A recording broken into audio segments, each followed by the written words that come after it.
Chapter 25 September 1987, New York. John threw the report onto his desk in frustration. Concentration eluded him. He found himself reading the same sentence 3 or 4 times without absorbing a single word. For the past week, ever since the Chinese nuclear delegation left, he had felt under a cloud, worried that he was repeating the same mistake he'd made 37 years ago. He stared out his office window, reliving the moment at the start of the workshop when he had come face to face with Zoe again, recalling the intense rush of surprise and nervous excitement, the palpable connection they both felt. But he couldn't break through the walls she'd put up. That reserved, formal distance and the way her gaze seemed to look straight past him. Her final farewell had contradicted the emotion he saw in her eyes. Zoe's mysterious words about the past played over and over in his mind. Was she trying to persuade him to forget their history? She had buried her feelings behind polite protocol and bland trifles. He was sure of it. Good luck for what? For my future, separated from her? He picked up his mug from the desk, thinking a cup of coffee would clear his head. The ceramic handle clinked against his wedding ring, and he froze as the realization struck him. Please don't destroy what happiness you have now. She will be happy so long as you're happy. So he must have been worried about causing trouble in his marriage. In fact, she was willing to sacrifice her own happiness for it. A thrill ran down his spine as all his anger and frustration drained away. Obviously, she had been in a delicate position as an interpreter and had to remain detached and neutral for the sake of her job. But what's to stop me from tracking her down and reconnecting with her now that she's no longer under that scrutiny? A week later, he was getting desperate. The UN's Department of Technical Cooperation had yielded nothing more than a list of delegate names, job titles, and areas of specialization. The US State Department coldly informed him that such information on foreign nationals was not for public dissemination. In frustration, he'd even called Paul Jackson, Harry's boss at the CIA Center for Nuclear Non-Proliferation. But their information had been even more pathetic. The CIA had no record of a Zhu Yimeng even entering the country. Not now, not 37 years ago. He glared at the notepad, tapping his pencil on the desk while he tried to decipher the telephone numbers he scribbled and then crossed out.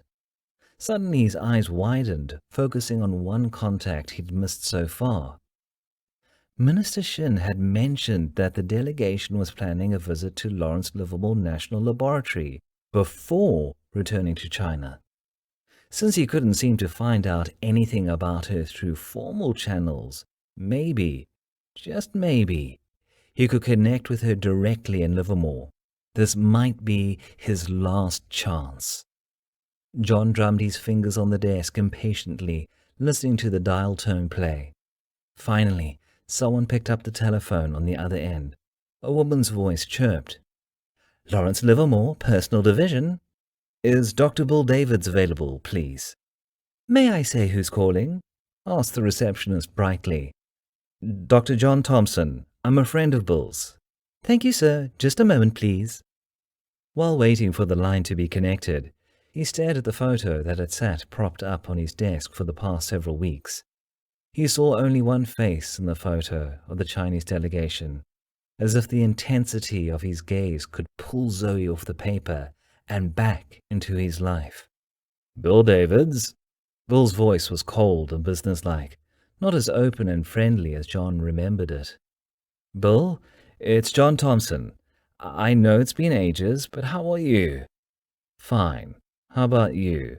Are you still in Pakistan? No. I'm in New York now, working for the IAEA. What can I do for you after all these years? Bill asked bluntly.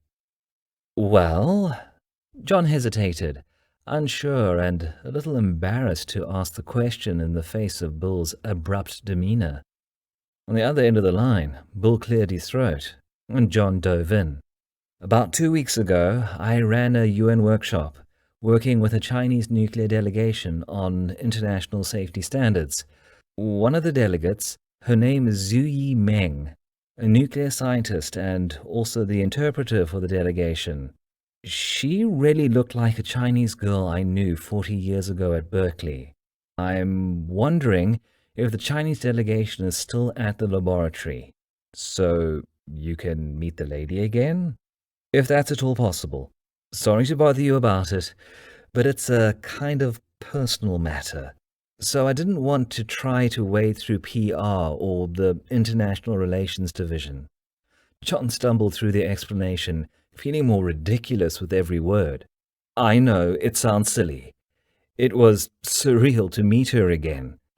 Unfortunately, it seems like she was scared of something and avoided talking to me, so I couldn't ever get a straight answer out of her.